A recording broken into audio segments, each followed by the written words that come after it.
Hey friends, good to be with you again this week. I'm just going to jump right into it. I'm 3/8 done, almost 3/8 done with my college career.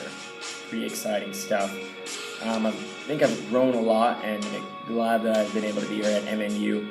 I wanted to share a few thoughts with you this week. I'll start off with and I said this before, but that's be present.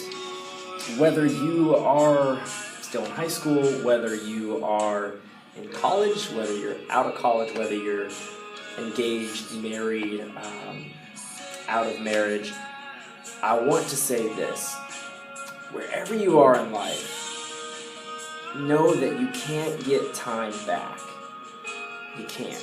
We still haven't invented a time machine, and I'm not sure that we ever will. So take advantage of the people that you are around. Take advantage of the lessons and the sufferings and the trials that you're in. And they sound so cliche. Try to see the silver linings in it. But this is more than cliche. Try to look as to where God and how God can redeem a situation, where He can take junk and crap and make it new.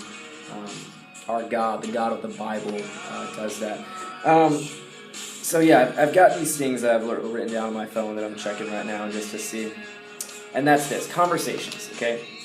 Conversations I have found to be the best way that I've grown intellectually, spiritually, relationally with friends. It's just by having conversations. When I went over to Australia, I got to hear that the truth that, sharing a meal with someone is kind of a sacred thing because God's created us to eat.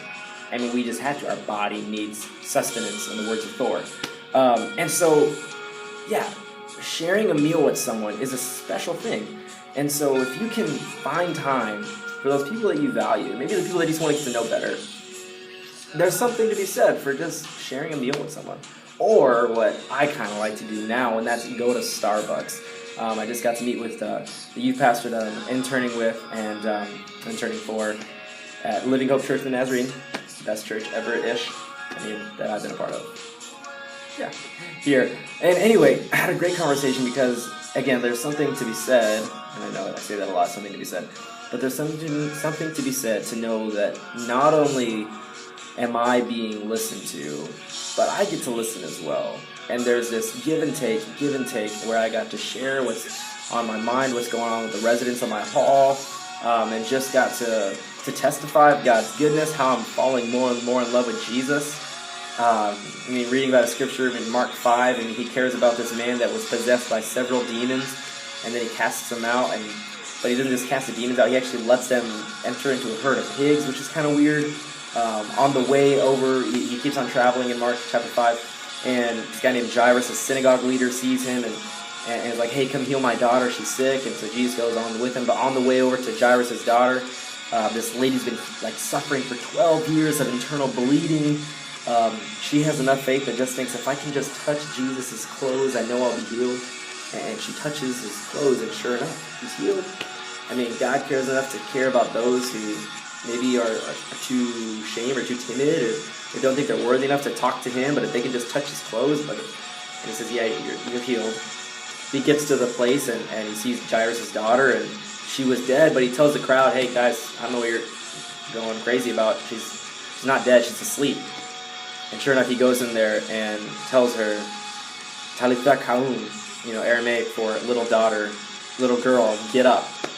I tell you, get up, and she gets up, and she's dead, but now she's alive, and I kind of wonder, okay, one, that's cool that Jesus cares about this girl that was dead, and now she's alive, but you kind of wonder, why did he tell the crowd that she was asleep? I've heard it taught that maybe it's because the people that saw her afterward would kind of be thinking, who wants to play with the dead girl? She'd be ceremonially unclean, at least for a bit, and so to know that, oh, she was just asleep. Okay. Yeah. We thought she was dead. That's crazy. And then thinking as if they knew she was dead and been raised to life, you would think maybe that, her future husband would be like, who wants to marry a person that was dead? And so Jesus cares enough for that. And actually, when he raised her back up to life, he said, and by the way, let's get her something to eat. just so considerate, so caring. I'm in love with Jesus, and the more I read Scripture, and I encourage you to do the same, God reveals Himself, and you just get to understand He's perfect, He's caring, He's awesome. Anyway, so yeah, having conversations, going to Starbucks, which I got to go to yesterday, and like I said, and shout out to them because I got to take a picture with some of the people that work there. They were dressed up in costume like myself because yes, I did dress up as a pirate yesterday.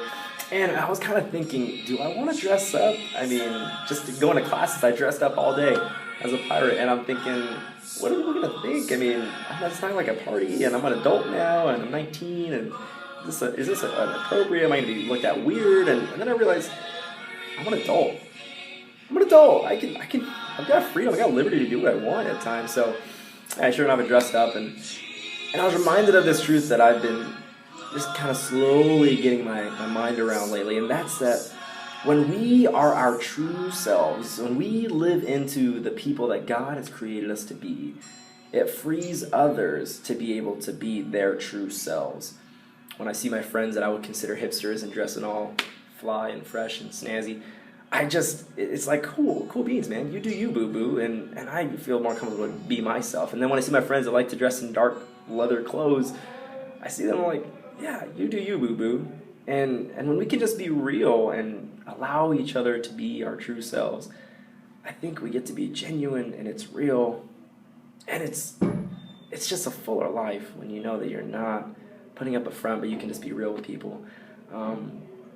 Someone once said, here at MNU, it's just this giant community where even the people that don't get along at other places, they've got a place here, and I've experienced that, and I hope that you would know that this place is truly great.